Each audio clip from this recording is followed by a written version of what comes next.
하나님께서 오늘도 우리에게 은혜의 말씀을 허락하심에 함께 나눌 그 제목은 재앙의 두려움 없이 살라. 재앙의 두려움 없이 살라 라는 제목으로 함께 은혜 나누기를 원합니다. 한여름에 천둥이 치고 번개가 칠 때, 그것도 혼자 있을 때 어떤 생각이 듭니까? 어른이나 애나 할 것 없이 심장이 쫄깃쫄깃, 긴장을 하지 않을 사람이 없을 것입니다.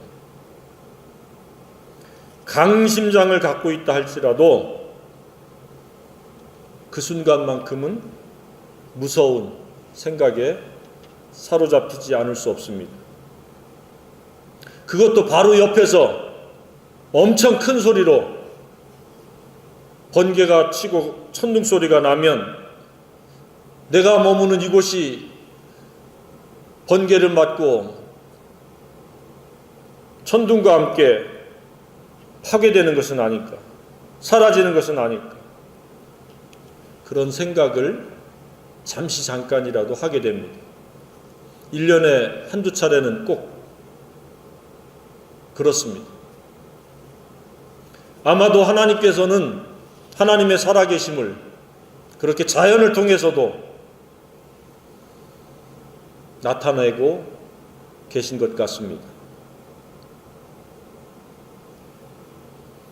사람이 두려운 마음 없이 산다는 것은 정말 큰 축복이며 은혜일 것입니다.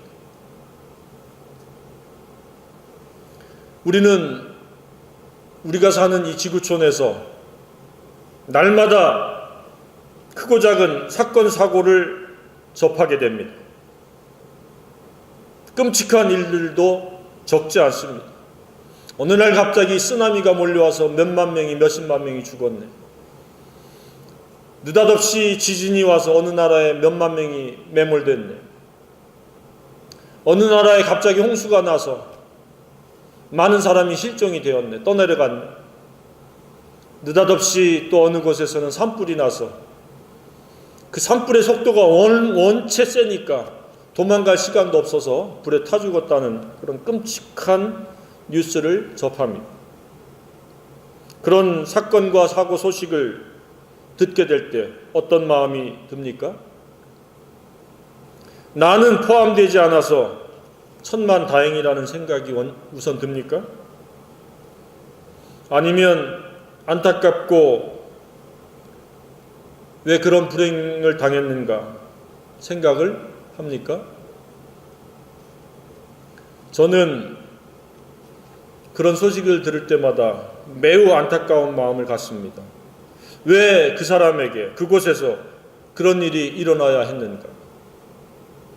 그 사람 개개인의, 그 불행당한 개개인의 과거를 알 수는 없지만 그렇게 될 수밖에 없었다라면 그가 왜 과거에 그렇게 잘못된, 충분히 회개할 기회들을 거쳤을 텐데 그런 재앙을 맞이하게 됐을까? 생각을 해보게 됩니다. 모든 사람은 안으로나 밖으로나 평안하고 안전하게, 즐겁고 기쁘게, 행복하게 살기를 소망합니다. 그런데 그렇게 사는 사람은 극히 일부분이고 상당수의 사람들이 크고 작은 사건과 사고에, 재앙과 불행에, 고통에 노출이 됩니다. 지금 이 순간까지 잘 살아온 것은 무엇에 근거한다고 생각합니까? 전적인 하나님의 은혜입니다. 하나님의 은혜가 아니면 설 수도 없고 살아갈 수도 없습니다. 더더욱 안으로 성령 안에서 의와 평안과 즐거움과 기쁨을 누릴 수가 없습니다. 밖으로 사건과 사고의 두려움, 재앙의 두려움, 온갖 고통과 불행의 아픔에서 떠나서 벗어나서 살 수가 없습니다. 그런데 하나님께서는 하나님의 형상을 닮은 모든 피조물들이 재앙의 두려움이 없이 살기를 원하십니다.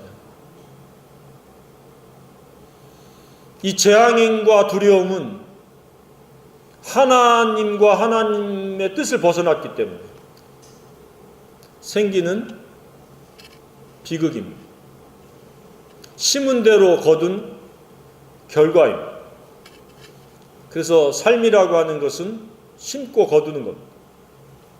지난주에도 우리가 나눴듯이 인생의 관리는 사랑의 관리요, 사랑의 관리는 영성의 관리요, 영성의 관리는 곧 하나님 말씀에 대한 관리다. 이처럼 사람이 살아가는데 두려운 재앙은 왜 생깁니까?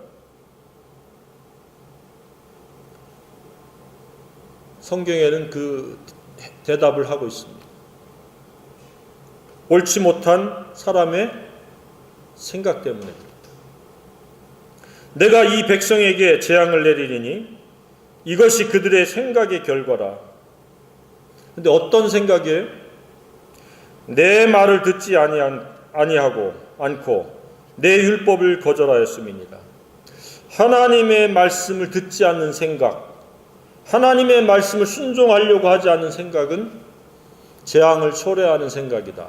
그렇게 말씀을 하고 있습니다. 과거에도 그랬고 현재에도 그렇고 미래에도 그렇습니다.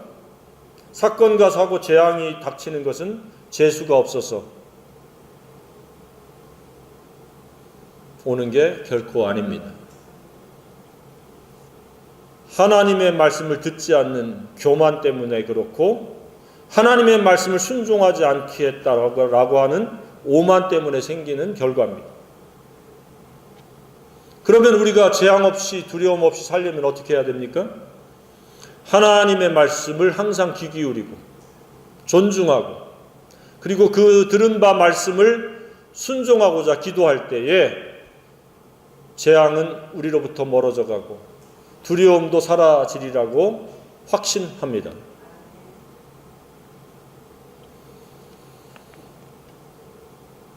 우리는 많은 두려움에 노출되어 살아갑니다. 가난해지는 두려움이 있고 점점 나이가 먹어가면서 내게 주어진 삶의 기회가 줄어드는 것에 대한 두려움이 있습니다. 혹시 질병이 생길까, 건강에 이상이 생길까 두려움이 있고 사랑하는 사람들이 나를 떠나갈까 봐 사랑 상실에 대한 두려움이 있고 사람들이 나를 어떻게 생각할까 비판에 대한 두려움이 있습니다. 왕따 당할까 하는 두려움이 있습니다. 끝으로 죽음에 대한 두려움이 있습니다. 이 모든 두려움은 공통의 두려움입니다. 그러나 이런 두려움까지도 하나님의 말씀에 귀를 기울이고 진리에 순종하면 우리 마음속에서 핀셋으로 뽑듯이 모두 뽑아서 평안으로 대신 바꿔주실 줄로 확신합니다. 그러한 재앙의 두려움이 없는 삶을 살 수 있기를 주님의 이름으로 축복합니다. 그 외에도 특별한 경우에는 트라우마라는 게 있습니다. 과거에 경험했던 공포나 두려움을 떠올려서 그런 상황이나 그런 여건이 되면 심리적으로 반응하는 것이 트라우마라고 합니다. 전쟁을 경험한 사람은 전쟁과 비슷한 상황이 되면 트라우마를 느끼고 성적 학대, 폭력, 교통사고, 그다음에 태풍이나 홍수, 화재, 질병, 특정 음식을 먹고 크게 아주 고생을 했을 때에 그 음식을 보면 트라우마가 생깁니다. 그 다음에 사람들 앞에 크게 부끄러움을 당하고 창피를 당하고 책망을 당했을 때 어떤 사람들 앞에만 서면 공포를 느끼는 이런 것들이 다 트라우마. 그러나 그런 트라우마가 있어도 하나님의 말씀에 귀 기울이고 하나님 말씀에 순종하면 그 트라우마도 하나님이 고쳐주실 것을 저는 확신합니다. 하나님 치유의 하나님, 회복의 하나님입니다. 사람은 이따금씩 자신이 감당할 수 없는 그런 환경에 처할 때가 있습니다. 소위 사면초가라고 말을 합니다. 스스로의 힘으로는 불강력적인 어떤 위험에 직면하거나 경제적으로 무능력해서 꼼짝 달싹할 수 없는 그런 상태들이 맞닥뜨릴 수 있습니다. 그런 상태를 뛰어넘는 상태가 바로 재앙입니다. 이런 재앙을 원하는 사람은 아무도 없습니다. 그런 재앙을 환영할 수 있는 사람도 아무도 없습니다. 재앙은 할 수만 있으면 피하고 싶고 맞닥뜨리기 싫은 것이 재앙입니다. 그런데 왜 재앙은 끊임없이 이 지구상에서 계속 어디선가 누군가에게, 때로는 우리에게 임하는가? 그것은 하나님을 무시하고 경외하지 않으며 하나님의 말씀을 귀담아 듣지 않고 하나님의 뜻을 순종하지 않는 불순종 때문에 기인한다는 것을 우리가 꼭 기억해야 됩니다. 그러면 우리는 재앙이나 두려움 없이 성령 안에서 즐겁고 기쁘고 행복하고 밖으로는 하나님이 목자가 되셔서 우리를 푸른 초장 실만한 물가로 인도하시며 모든 사탄의 도전과 괴계와 방해와 도전을 막아주시고 잔이 넘치게 하시고 우리 머리에 기름을 부으셔서 그 선하심과 자비하심이 영원히 따르게 할 것을 믿습니다. 오늘 본문의 내용은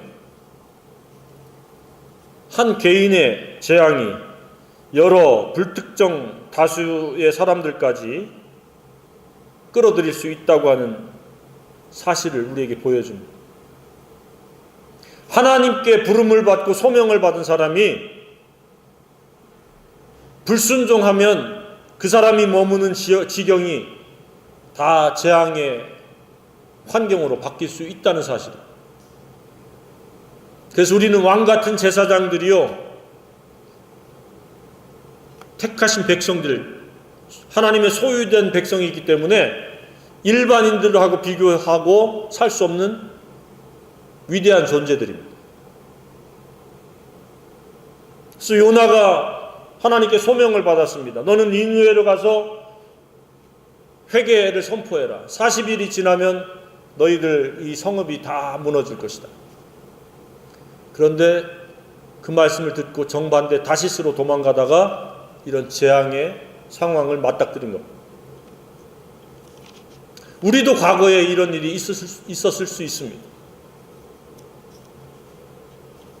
그래서 우리가 어떠한 크고 작은 사건, 사고, 재앙에 노출되었었던 기억들이 혹 있을 줄도 압니다.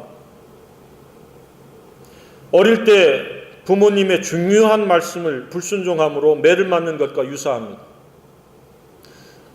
중요한 사실에 대해서 마땅히 해야 될 순종할 것에 대해서 지속적으로 하지 않으면 경고를 거쳐서 매와 회초리가 사용되어집니다. 그것은 그 아이에게 작지 않은 재앙입니다. 매는 어린아이에게 큰 두려움입니다.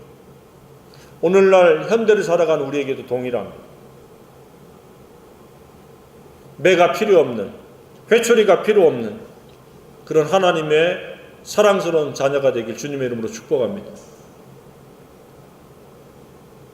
매가 있으면 불안해서 살 수가 없습니다. 언제 매를 맞을까? 언제 들킬까? 불순종. 그러나 내가 부모님을 사랑하고 부모님 뜻에 순종을 잘하면 언제나 당당하고 마음에 평안이 있습니다. 하나님께도 동일한 것입니다. 그래서 잠언 1장 33절에 오직 내 말을 듣는 자는 평안히 살며 재앙의 두려움이 없이 안전하리라. 딱 하나님께서 내 말을 듣는 자는, 여기는 순종까지 포함되겠죠. 듣기만 하는 자는 자신을 속이는 자라 그랬습니다. 내 말을 듣는 자는 순종이 뒤따르고 평안히 살며 재앙의 두려움이 없이, 재앙과 두려움을 벗어나서 살 수 있다.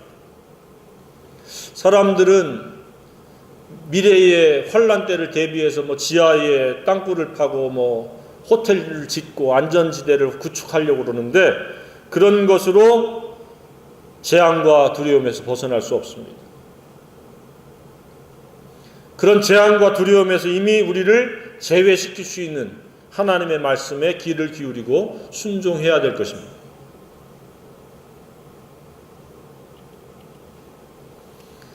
혹시 주변의 지인들 중에 탈이 생기고 재앙에 빠진 이들이 있습니까?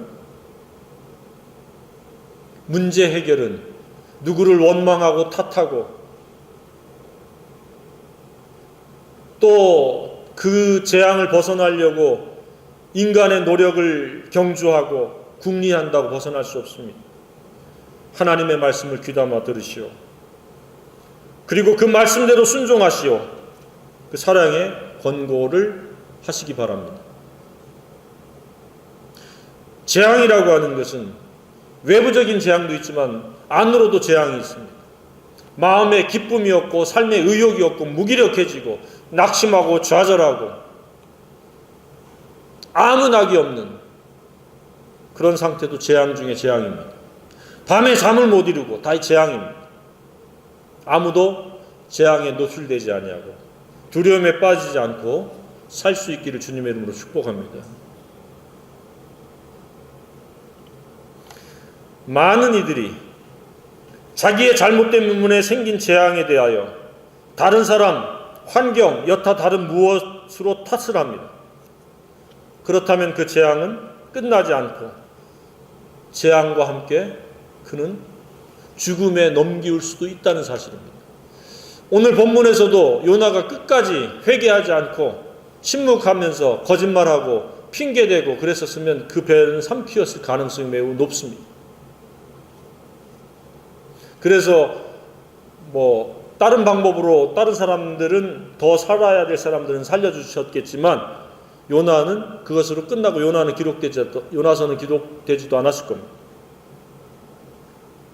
때때로 한 사람의 불순종 때문에 불특정 다수가 재앙과 두려움에 빠지는 경우가 종종 있습니다. 다윗이라고 하는 사람이 그 악행 때문에 내 자녀가 죽고 나라가 공경에 빠졌고, 다윗 한 사람 때문에 다윗 왕의 그 교만과 사람 숫자를 의지하려고 하는, 하나님 은혜로 살려고 하지 아니하고 자기의 군사력을 믿고 의지하려고 했다가 전염병으로 7만 명이 죽었습니다.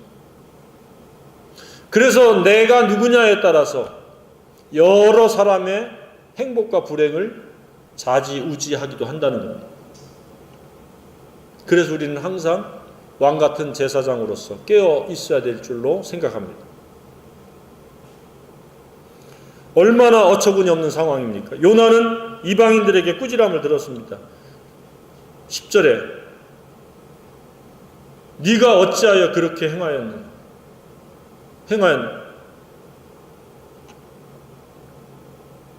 그리고 이방인들이 주 여호와께서는 주의 뜻대로 행하심이니이다, 그렇게 고백을 하면서 요나를 바다에 던졌습니다. 그런데 다행히도 요나가 자기 때문에 이런 재앙이 왔다는 것을 시인하고 고백하니까 하나님께서 큰 고기를 예비하셔서 고기가 덥석 물어버려요. 그래서 고기 뱃속에 들어갔는데 고기 뱃속은 어떤 상태일까요? 상상해봤습니까? 아마 암흑 그 자체일 겁니다. 그래서 그걸 지옥이라고 표현하고 있습니다. 스올, 지옥이라고. 우리는 꼭 고기 뱃속이 아니더라도 때때로 앞이 보이지 않는 캄캄함 속에, 암흑 속에 갇힐 수 있습니다. 그때는 다른 거 하려고 하지 말고 회개, 오직 회개만 해야 마땅합니다. 자신의 힘으로는 어떻게 고기배 속에 탈출할 수도 없습니다. 아무것도 할 수 없는 그 사면초가의 굴레 속에 갇혔다라고 생각이 되면 쭉 최근의 것들부터 시작해서 과거까지 하나님 앞에 토설하지 않는 죄가 있는지, 잘못된 태도가 있었는지, 하나님보다 더 사랑하는 무엇을 두었는지를 살펴서 회개하고 하나님을 사랑하는 마땅한 길, 하나님 말씀에 순종하는 마땅한 일을 회복해야 될 줄로 생각합니다. 저는 90년대 초반에 그랬던 것 같습니다. 오고 갈 데도 없어요. 집도 없어요. 아주 난감하게 이럴 데 없었습니다. 정말로 앞이 캄캄했어요. 그때는 할 수 있는 게 기도밖에 없습니다. 그러나 하나님께서 다시 기회를 열어주셨습니다. 간 곳이 어둠컴컴한 지하였습니다. 지상이 아니었습니다. 그 후로 점점점 환한 곳으로, 넓은 곳으로, 빛 가운데로 하나님이 인도해 주셨습니다.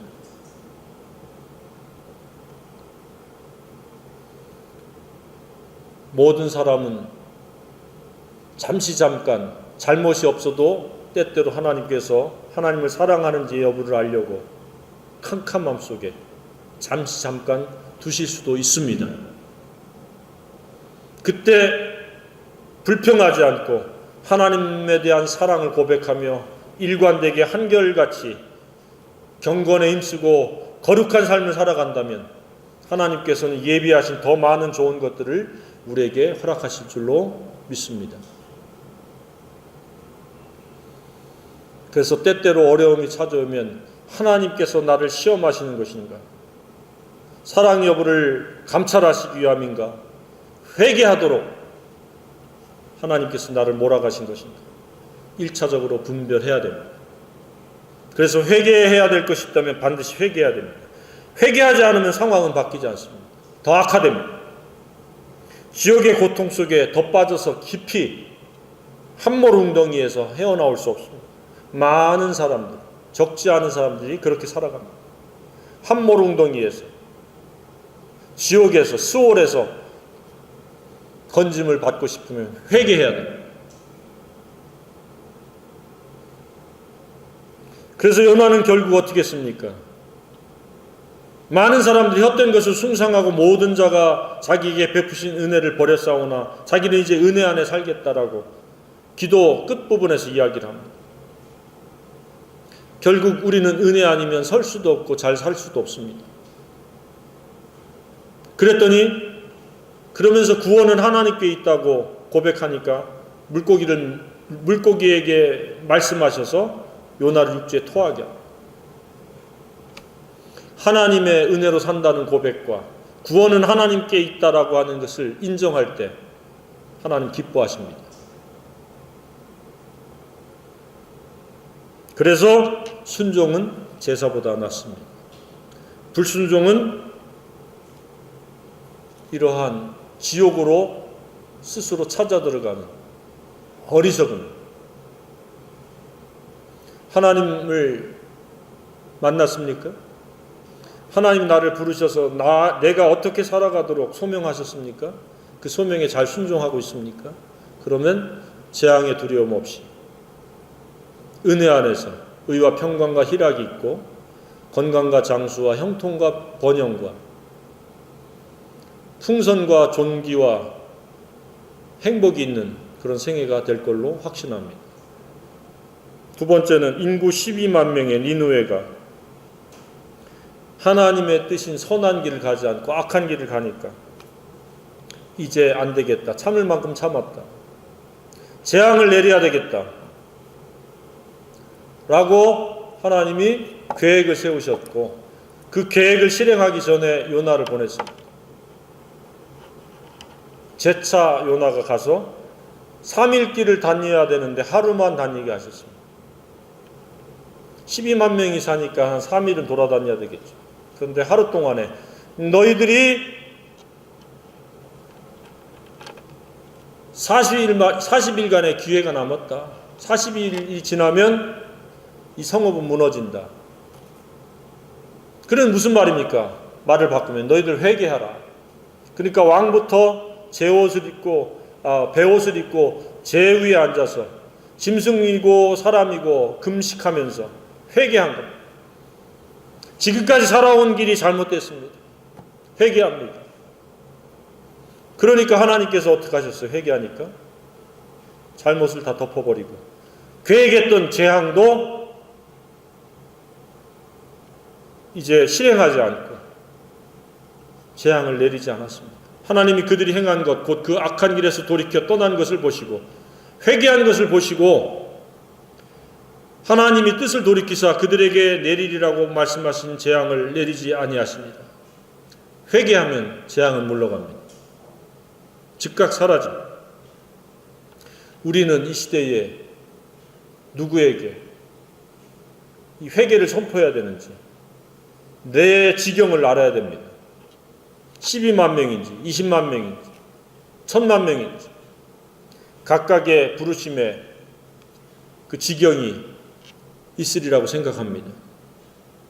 이처럼 한 사람의 역할은 그 최대치가 얼마인지는 헤아릴 수는 없지만 요나는 12만 명이었다. 그럼 나는 몇 명일까? 한 번씩 하나님께 물어볼 필요가 있습니다. 우리가 사는 이 세상도 그렇습니다. 한 사람의 역할과 책임 여부에 대해서 수천만 명의 목숨과 삶의 질에 영향을 미칩니다. 한 사람이 선장이 잘못 판단함으로 수백 명이 몰살 당하기도 하고 한 사람 때문에 여러 사람이 안전하게 도착하기도 하고 한 사람의 메시지 때문에 수백만 명이 주님께 돌아올 수도 있고 한 사람 때문에 나라가 분단되기도 합니다. 솔로몬의 타락 때문에 남유다와 북이스라엘이 나뉘어졌습니다. 베네수엘라 같은 경우는 한 사람의 정치적 야망 때문에 많은 좋은 조건을 충분히 갖고 있음에도 불구하고 한순간에 최고 가난한 나라로 전락해버렸습니다. 이처럼 영적 지도자, 사회적, 정치적 지도자 역할과 책임은 매우 중차대해야 합니다. 뿐만 아니라 니느웨가 어떻게 될 것인가 요나가 억지 춘향으로 회개를 선포하고 초막을 짓고 풀로 베가지고 이렇게 초막을 지어서 어떻게 될까 이렇게 바라보는데 해가 떠가지고 괴로운 그런 지경이 될 그런 상황이었는데 하나님께서 박넝쿨을 예비해서 자라게 하셔서 그늘을 만들어 주셨습니다. 그랬을 때 요아가 대단히 기뻐하고 즐거워합니다. 그런데 하나님께서 박넝쿨로 교육하려고 요나를 벌레를 이용해서 사용하셔서 박넝쿨을 씹으니까 입이 다 말라가지고 동풍에 의해서 혼공케 되었어요. 어지럽게 됐어요. 그러면서 불평불만을 막 쏟아냅니다. 괴로워지니까. 그랬을 때 하나님께서 질문합니다. 네가 그렇게 박넝쿨을 아꼈거늘 내 형상을 닮은 이 12만 명의 피조물들에 대해서는 너는 왜 조금도 못하냐? 박넝쿨 교육은 시청각적인 하나님의 의도된 교육 방법이에요. 요나는 아주 자기중심적인 이기적인 성향의 사람이었던 것 같습니다. 요나가 그러면 우리는 그렇지 않을까요? 그래서 요나는 재앙이 내리려다가 안 내린 것을 갖다 성을 냅니다. 아, 감사한 일이다. 내가 살고 있는 이웃국까지만 하나님께서 재앙을 돌이켰구나. 참 다행한 일이다. 감사한 일이다. 아브라함은 의인 10명까지 낮춰가지고 소돔과 고모라 자기가 살고 있지 않지만 물론 조카가 살고 있다 할지라도 그렇게 간구를 했는데 요나는 성질까지 냈습니다. 그래서 하나님께서 박넝쿨로 시청각 교육을 합니다. 네가 박넝쿨을 소중하게 여겼듯이 나는 12만 명과 목축들을 다 가축들을 소중히 여긴다. 그래서 요나로 하여금 일깨우기를 원합니다. 내가 현재 처한 상황과 조건만이 중요한 것이 아니다. 너는 12만 명이 재앙을 당하고 어려움을 당할 그런 이타적인 생각을 좀 갖거라. 그 생각 체계를 드러낸 겁니다. 우리도 요나처럼 우리의 인생이 그렇게 되기 쉽습니다. 나만 괜찮으면 돼. 나만 잘 되면 돼. 내가 좋으면 그만이야. 그렇지 않습니다. 나 외의 사람들의 영적, 육적, 정신적, 사회적 어떠함을 우리가 헤아릴 줄 알고 그 문제를 가지고 주님 앞에 나아가고 그 문제의 해결 방법이 회개에 있음을 우리는 서슴없이 선포해야 될 줄로 생각합니다. 요나가 바로 저와 여러분일 수 있습니다. 우리는 왕같은 제사장들입니다. 나에게만 머무르고 나만 괜찮으면 된다고 하는 이기심으로는 나라와 세상에 빛이 될 수 없습니다. 어떤 소명을 받았습니까? 니느웨로 가라는 소명을 받았습니까? 순종하고 있습니까? 니느웨에서 회개를 선포하고 있습니까? 아니면 박넝쿨에 연연해서 나만 괜찮으면 되라고 하는 그런 생각을 가지고 살고 있지 않습니까? 혹시라도 그런 생각이 있다면 우리는 회개하고 돌이켜야 됩니다. 우리 자신부터. 그래서 나라와 민족과 내 이웃을 예수님의 이름으로 품어야 될 것입니다. 그럴 때 하나님은 그 일을 이루기 위해서 필요한 것들을 공급해 주시고 함께 하실 것을 확신합니다. 하나님과 동행하는 그리고 하나님께 쓰임받는 생애가 되길 주님의 이름으로 축복합니다. 일어나서 찬양하겠습니다.